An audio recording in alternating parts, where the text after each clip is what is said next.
जय जगन्नाथ। नमस्कार दर्शक बंधु, मु प्रदीप कुमार जेना साई सॉल्यूशन चैनल तरफ आपको स्वागत करुच्ची। मु आज मुख्य द्वार विषय आपको कहबी। मुख्य द्वार केउ दिगरे को भाग कले आपणकर धन संपत्ति सब प्रचुर मात्रा आसब से विषय कहबी। आपन जदि पूर्व दिगरे मुख्य द्वार करने चाहते ताले E3 E4 भाग करेंगे। जदि पश्चिम दिगरे मुख्य द्वार करने चाहते ताले W3 W4 भाग करेंगे।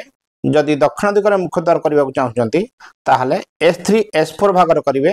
जदि उत्तर दिगरे मुख्य द्वार करने चाहते ताले N3 N4 भाग करेंगे। ए सब भाग पाइबा आपण घर नक्शारे चक्र पकईले ए सब भाग पाई परिबे। एथिपाई आपण माने आपण पाखर थिबा जने भल वास्तुवितर परामर्श नेले से आपण को ए सब कहि परिबे।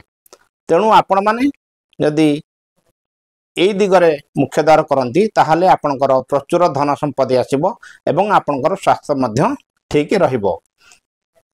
आपण मानकु अनुरोध दर्शक बंधु ए वीडियोटी को शेयर करंतु, लाइक करंतु एवं सब्सक्राइब करंतु। रहूची नमस्कार, धन्यवाद।